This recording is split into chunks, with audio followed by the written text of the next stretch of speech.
ബത്തേരി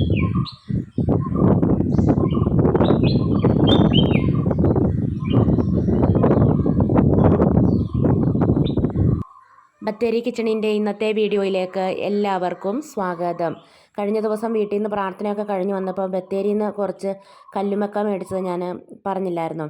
ഇന്നിപ്പോൾ കല്ലുമക്ക കൊണ്ട് കല്ലുമക്ക നിറച്ചത് അല്ലെങ്കിൽ കല്ലുമക്ക പൊരിച്ചതെന്നൊക്കെ പറയും.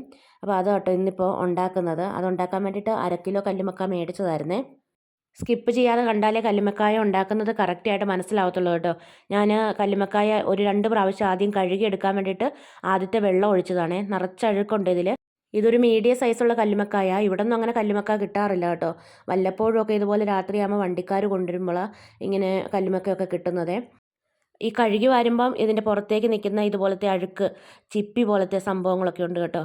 അതൊക്കെ നന്നായിട്ട് എടുത്ത് കളഞ്ഞ് നന്നായിട്ട് കഴുകി വൃത്തിയാക്കിയിട്ട് വേറൊരു പാത്രത്തിലേക്ക് ഇടുവാണ്. ഈ കല്ലുമക്കായിൽ വെള്ളം ഒഴിച്ച് വെക്കാനൊന്നും പാടില്ല. ഇങ്ങനെ പെട്ടെന്ന് കഴുകി വാരി അങ്ങ് എടുത്താൽ മതി കേട്ടോ. പിന്നെ ഇത് ക്ലീൻ ചെയ്യുന്നത് 2 രീതിയിൽ ഞാൻ കാണിക്കുന്നുണ്ട്. നമുക്ക് ഏതാണോ എളുപ്പം അതുപോലെ ചെയ്യാം കേട്ടോ. ഈ കല്ലുമക്കയുടെ ഉള്ളിലുള്ള കറുപ്പ് കളറൊന്നും അങ്ങനെ മൊത്തമായിട്ടൊന്നും പോകത്തില്ല. അത് മൊത്തത്തിൽ എടുത്ത് കളയാൻ പോയാൽ പിന്നെ ഇറച്ചിയൊന്നും അതിൻ്റെ ഉള്ളിൽ ഉണ്ടാവത്തുമില്ല കേട്ടോ. അതുകൊണ്ട് അതിൻ്റെ ഉള്ളിലുള്ള നാരും പിന്നെ കുറച്ച് കറുത്ത കളറുള്ള ചിപ്പി പോലത്തെ സംഭവങ്ങളൊക്കെയാണ് എടുത്ത് കളയുന്നത്. ഇപ്പോൾ കണ്ടോ ഇത്രയും അഴുക്കുണ്ട് ആദ്യത്തെ വെള്ളത്തിൽ. അത് കഴിഞ്ഞ് രണ്ടാമതൊരു വെള്ളത്തിലും കൂടെ കഴുകി അതിന് ശേഷമാണ് ഞാൻ കത്തി കൊണ്ടിങ്ങനെ ചിരണ്ടി ഒന്ന് വൃത്തിയാക്കുന്നത്. ഇങ്ങനെ കത്തി കൊണ്ട് കല്ലുമക്കായുടെ പുറം നന്നായിട്ട് ഉരച്ച് ചിരണ്ടിയിട്ട് കഴുകിയെടുക്കുന്ന രീതി എല്ലാവരും ചെയ്യുന്നതാണ്, എല്ലാവർക്കും അറിയുന്നതായിരിക്കും. അങ്ങനെയല്ലാതെ പാത്രം കഴുകുന്ന കമ്പി ഉണ്ടല്ലോ, അതുകൊണ്ട് നന്നായിട്ട് തേച്ചൊരച്ച് കഴുകി ഇത് ക്ലീൻ ആക്കാം. ഇത് നല്ല എളുപ്പം കേട്ടോ ചെയ്യാൻ വേണ്ടിയിട്ട്. ഇത് പാത്രം കഴുകാനൊന്നും എടുക്കുന്നൊന്നുമല്ല, അല്ലാതെ പുതിയതൊരെണ്ണം ഇതിന് വേണ്ടിയിട്ട് മേടിച്ചിട്ട് ചെയ്യണം. ഈ ഒരു ബ്രഷ് വെച്ചിട്ടാണെങ്കിൽ കത്തി കൊണ്ട് ചെയ്യുന്നതിനേക്കാളും എളുപ്പത്തിൽ ചെയ്ത് വൃത്തിയാക്കി എടുക്കാൻ പറ്റും കേട്ടോ. അങ്ങനെ നന്നായിട്ട് ഉരച്ച് തേച്ച് കഴുകലെല്ലാം കഴിഞ്ഞു. അത് കഴിഞ്ഞിട്ട് പിന്നെ ഒരു 1-2 വെള്ളത്തിലും കൂടെ നന്നായിട്ട് കഴുകി വൃത്തിയാക്കി എടുക്കുവാണേ. വെള്ളത്തിൽ നിന്ന് കഴുകി വാരി എടുക്കണം. വെള്ളത്തിൽ ഈ കല്ലുമക്ക ഇട്ടിട്ട് ഊറ്റിയെടുക്കരുത്. ഊറ്റിയെടുക്കുമ്പോൾ അതിൻ്റെ അകത്ത് ഈ അഴുക്കൊക്കെ ഉണ്ടല്ലോ, അതെല്ലാം ആ കല്ലുമക്കയെ തന്നെ പറ്റി പിടിച്ചിരിക്കും. അതുകൊണ്ട് കഴുകി വാരി എടുക്കുവാണെങ്കിൽ നല്ല വൃത്തിയായിട്ട് എടുക്കാം. വെള്ളമൊക്കെ നല്ല തെളിഞ്ഞ് കിട്ടും കേട്ടോ. ഇങ്ങനെ കഴുകി വാരി കഴിഞ്ഞിട്ട് പിന്നെ ഇനി ഇത് ഒന്ന് പൊളന്ന് എടുക്കണം. വിട്ടു പോകാൻ പാടില്ല. അതിൻ്റെ തോട് രണ്ടും കൂടെ വിട്ടു പോകാതെ വേണം പൊളന്നെടുക്കാൻ വേണ്ടിയിട്ട്. എന്നിട്ട് ഇതിനകത്ത് നാരുണ്ട്, ഇതിൻ്റെ നടുഭാഗത്തായിട്ട് നാരുണ്ട്. നമ്മൾ ചെമ്മീനൊക്കെ മുറിക്കുമ്പം കിട്ടുന്ന പോലത്തെ നാര് ഇതിനകത്തൊന്നും കിട്ടും. അത് എടുത്ത് കളയണം, അല്ലെങ്കിൽ വയറുവേദനയൊക്കെ വരും. അതുകൊണ്ട് അത് എന്തായാലും എടുത്ത് കളയണം കേട്ടോ. ചില കക്കായിക്കകത്ത് ഒന്നുമില്ല, ഇതുകൊണ്ട് തോട് മാത്രമേ ഉള്ളൂ. തീരെ ചെറിയ കല്ലുമക്ക ആയാൽ ഇറച്ചി കുറവായിരിക്കും. അതുകൊണ്ട് മീഡിയത്തിലുള്ളതോ അല്ലെങ്കിൽ ഇച്ചിരി വലിപ്പമുള്ളതോ ആണ് നിറച്ച് പൊരിക്കാനൊക്കെ നല്ലത് കേട്ടോ. പിന്നെ ചിലർക്ക് തീരെ ചെറുതോ അല്ലെങ്കിൽ ഇച്ചിരി വലിപ്പമുള്ളതൊക്കെ ആയിരിക്കും കഴിക്കാൻ ഇഷ്ടമുള്ളത്. നമ്മുടെ ഇഷ്ടം പോലൊക്കെ ചെയ്യാം.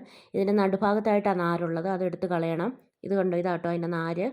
ഈ നാരെടുത്ത് കഴിഞ്ഞാൽ പിന്നെ വെള്ളത്തിലിട്ടിട്ട് വല്ലാതെ കഴുകരുത്, കക്കയുടെ ടേസ്റ്റ് മാറിപ്പോവും. അതുകൊണ്ട് പൈപ്പ് തുറന്ന് പിടിച്ചിട്ട് ഒരു പ്രാവശ്യം വെള്ളത്തിലിങ്ങനെ കാണിച്ചിട്ട് കഴുകിയെടുക്കാനേ പാടുള്ളൂ കേട്ടോ. അത് ഞാൻ അങ്ങനെ ഒന്ന് കാണിച്ചു തരാം. അതിനു മുമ്പ് ഒന്നുകൂടി ഇത് പൊളന്നിട്ട് ഇതിൻ്റെ നാരെടുത്ത് കളയുന്നത് കാണിച്ചു തരാം. ഇതുപോലെ കേട്ടോ പൊളന്നെടുക്കേണ്ടത്.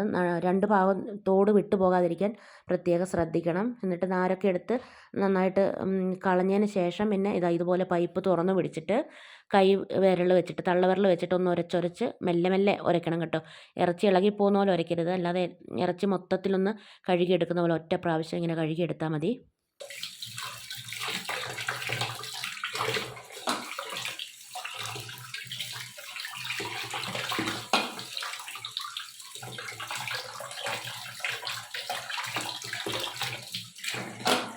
കല്ലുമക്ക പൊരിച്ചെടുക്കാൻ വേണ്ടിയിട്ട് ചോറ് വെക്കുന്ന അരി ഒരു 5-6 മണിക്കൂർ ഞാൻ നല്ല തിളച്ച വെള്ളത്തിലിട്ടിട്ട് കുതിർത്ത് വെച്ചതായിരുന്നേ. അത് നന്നായിട്ട് കഴുകി വൃത്തിയാക്കി മിക്സിയുടെ ജാറിലേക്ക് ഇട്ടിട്ടുണ്ട്. പിന്നെ വേണ്ടത് തേങ്ങായും പെരിഞ്ജീരകവും ചെറിയുള്ളിയും വെളുത്തുള്ളിയും വേണം. വെളുത്തുള്ളി അന്നേരം എടുത്ത് വെക്കാൻ മറന്നു. അത് കഴിഞ്ഞിട്ട് പിന്നെ അരി അരച്ചപ്പോൾ ഞാൻ വെളുത്തുള്ളിയും കൂടെ ചേർത്തിട്ടുണ്ടായിരുന്നേ. പിന്നെ കല്ലുമക്ക കഴുകി വാരിയിട്ട് ഇതുപോലെ ഒരു അരിപ്പപാത്രത്തിൽ വേണം വെക്കാൻ വേണ്ടിയിട്ട്. ഇതിനകത്തുനിന്ന് ഇങ്ങനെ ഊറി വരുന്ന വെള്ളം ഉണ്ടല്ലോ, അതൊഴിച്ചിട്ട് വേണം ഈ അരി അരച്ചെടുക്കാൻ വേണ്ടിയിട്ട്. കല്ലുമക്കായിൽ നിന്ന് ഊറി വന്ന വെള്ളം മാത്രം പോരാ അരച്ചെടുക്കാൻ വേണ്ടിയിട്ട്. വേറെ കുറച്ച് വെള്ളവും കൂടി അരയ്ക്കാൻ വേണ്ടി ഒഴിക്കണം. എന്നാലും വെള്ളം കൂടി പോകാൻ പാടില്ല, കട്ടിക്ക് അരച്ചെടുക്കണം. ഈ ഒരു പരുവത്തിലോട്ടോ അരച്ചെടുക്കേണ്ട, വെള്ളമൊന്നും കൂടി പോകാൻ പാടില്ല. പിന്നെ നല്ല തരിതരിപ്പ് വേണം, അരഞ്ഞു പോകാനും പാടില്ല. പുട്ടുപൊടിയൊക്കെ ഇരിക്കുന്ന പരുവത്തിൽ അരച്ചെടുക്കണം.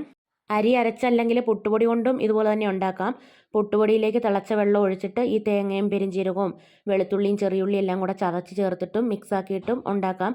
അരി അരച്ചുണ്ടാക്കുന്നതിന് ഒന്നുകൂടെ ടേസ്റ്റ് കൂടുതലാണ് കേട്ടോ.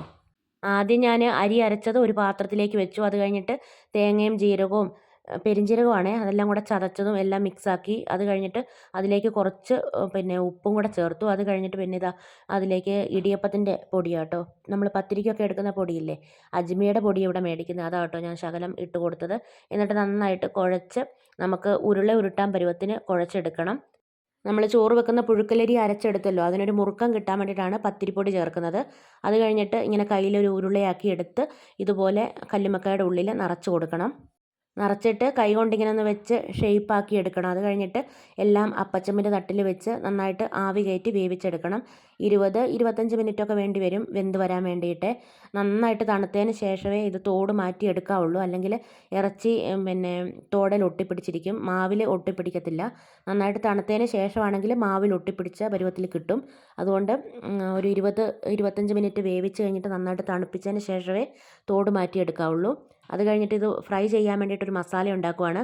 ഒരു ചെറിയ കഷ്ണം ഇഞ്ചിയും ഒരു പിന്നെ ചെറിയുള്ളിയും 2-3 അല്ലി വെളുത്തുള്ളിയും. ഇതൊന്നും ഒത്തിരി കൂടിപ്പോകുമൊന്നും വേണ്ട. പിന്നെ മുളക് പൊടി, മഞ്ഞൾപ്പൊടി, ഇനി ഒരു നുള്ളു ഉപ്പും കൂടെ ചേർത്തിട്ട് കുറേശ്ശെ വെള്ളം ഒഴിച്ചിട്ട് നന്നായിട്ട് കലക്കിയെടുത്തിട്ട് ഇതിലാണ് ഈ കല്ലുമക്ക മുക്കിയിട്ട് ഫ്രൈ ചെയ്ത് എടുക്കുന്നത്. ഒത്തിരി എണ്ണയിലൊന്നും അല്ല ഫ്രൈ ചെയ്തെടുക്കുന്നത്, ശകലം എണ്ണ ഒഴിച്ചിട്ട് ഫ്രൈ ചെയ്തെടുത്താൽ മതി. പിന്നെ പിള്ളേരൊക്കെ ഉള്ള വീട്ടിലൊക്കെ ആണെങ്കിൽ ഇത് മൊത്തവും മുളക് പൊടിയിൽ മുക്കി ഫ്രൈ ചെയ്യണമെങ്കിൽ എരിവായി പോകും. അതുകൊണ്ട് ഒരു 1.5 സ്പൂൺ മൈദപ്പൊടിയും കൂടെ ഈ മുളക് പൊടിയുടെ മിക്സിലേക്ക് ചേർക്കുകയാണെങ്കിൽ എരിവ് കുറഞ്ഞ് നമുക്ക് ഫ്രൈ ചെയ്ത് എടുക്കാൻ പറ്റും. എരിവുള്ളത് ഇഷ്ടമാണ്, കുഴപ്പമില്ലെങ്കിൽ മൈദപ്പൊടി ചേർക്കണമെന്നില്ല. പിള്ളേരൊക്കെ ഉള്ള വീട്ടിലാണെങ്കിലും അവർക്ക് കഴിക്കണമല്ലൊക്കെ ബുദ്ധിമുട്ടാവുകയല്ലേ, അതുകൊണ്ട് പറഞ്ഞതാണ് കേട്ടോ. മൈദപ്പൊടിയും കൂടെ ചേർത്തിട്ടൊന്ന് മിക്സ് ആക്കിയിട്ട് ഫ്രൈ ചെയ്യാമെന്ന്, എരിവ് കുറഞ്ഞിരിക്കാൻ വേണ്ടിയിട്ട്. നന്നായിട്ട് മൊരിഞ്ഞ് ഫ്രൈ ആക്കി എടുക്കുകയൊന്നും വേണ്ട, ഒന്ന് ഷാലോ ഫ്രൈ ആക്കി എടുത്താൽ മതി, ഒത്തിരി എണ്ണയും ഒഴിക്കണ്ട. ഞാനിപ്പോൾ ഇത് കുറച്ചെടുത്ത് മാറ്റി വെച്ചിട്ടുണ്ട് പിറ്റേ ദിവസം കൂടി ഉണ്ടാക്കാൻ വേണ്ടിയിട്ട്. പുഴുങ്ങിയത് നമുക്കങ്ങനെ എടുത്ത് പാത്രത്തിൽ അടച്ച് ഫ്രിഡ്ജിലെടുത്ത് വെക്കാം കേട്ടോ. എപ്പോഴാണോ വേണ്ടത് അന്നേരം ഉണ്ടാക്കാമല്ലോ. കുറേ ദിവസമൊന്നും ഇരിക്കത്തില്ല, 2-3 ദിവസമൊക്കെ ഇരിക്കും. പിന്നെ 2-3 ദിവസമൊക്കെ വെക്കണമെങ്കിൽ ഫ്രീസറിൽ വെക്കണം കേട്ടോ.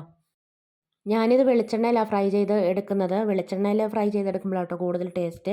പിന്നെ ചായക്കുള്ള വെള്ളവും അടുപ്പിൽ വെച്ചിട്ടുണ്ട്. പിന്നെ ബാക്കി വന്നെന്ന് പറഞ്ഞതില്ലേ, അത് ഞാനെടുത്ത് ഫ്രിഡ്ജിലേക്ക് വെക്കാൻ പോവാം കേട്ടോ. നമ്മൾ ചൂടാറിയതിന് ശേഷം ഇതുപോലെ തോട് മാറ്റിയെടുക്കുവാണെങ്കിൽ ഇതുപോലെ ഇറച്ചി കക്കയിൽ ഇത് ഇങ്ങനെയാട്ടോ പിടിച്ച് ഇരിക്കുന്നത്. ഇനി ഇതെടുത്ത് ഫ്രിഡ്ജിലേക്ക് വെക്കാനുള്ളതാണ്. അത് കഴിഞ്ഞ് പിന്നെ ഞങ്ങൾ ചായയൊക്കെ കുടിച്ചു. ഞായറാഴ്ച പള്ളിയൊക്കെ കഴിഞ്ഞ് വൈകുന്നേരമൊക്കെ ആയപ്പോൾ അമ്മച്ചി വീട്ടിലേക്ക് വന്നിട്ടുണ്ടായിരുന്നേ. നുറുക്കലരി കത്തലുണ്ടാക്കാൻ വേണ്ടിയിട്ട് അമ്മച്ചി അരി പാറ്റിക്കൊണ്ടിരിക്കുക. പച്ചനെല്ല് കുത്തിയ അരിയാട്ടോ ഇത്.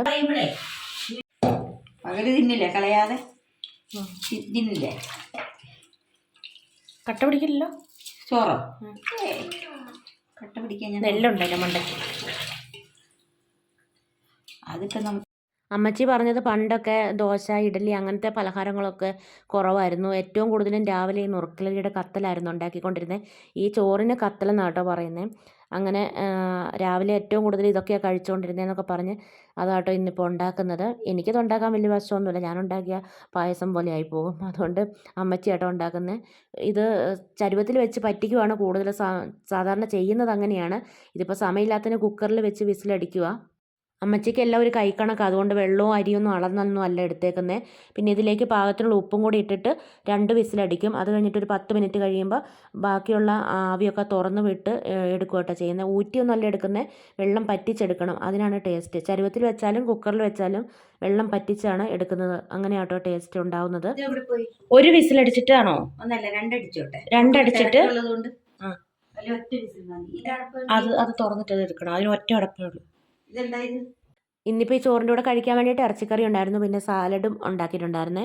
പണ്ടൊക്കെ ഈ ചോറിൻ്റെ കൂടെ കഴിച്ചുകൊണ്ടിരുന്നത് വടുക് വറുത്തതും നല്ല കട്ട തൈരും നാരങ്ങാച്ചാറും, അതല്ലെങ്കിൽ കുറച്ച് നെയ്യൊക്കെ ഒഴിച്ചിട്ട് മിക്സാക്കി കഴിക്കുമായിരുന്നു. അങ്ങനെയാട്ടോ അമ്മച്ചീനോട് പറഞ്ഞത്. അപ്പോൾ ഇന്നത്തെ വീഡിയോയും വിശേഷങ്ങളൊക്കെ ഇവിടെ നിർത്തുകയാണ്. വീഡിയോ കണ്ട് ഇഷ്ടമാവുകയാണെങ്കിൽ സബ്സ്ക്രൈബ് ചെയ്യാനും ലൈക്ക് ചെയ്യാനും ഷെയർ ചെയ്യാനും കമൻറ്റ് ചെയ്യാനൊന്നും മറന്നു പോകരുതേ. നാളെ പുതിയൊരു വീഡിയോയുമായി നമുക്ക് വീണ്ടും കണ്ടുമുട്ടാം.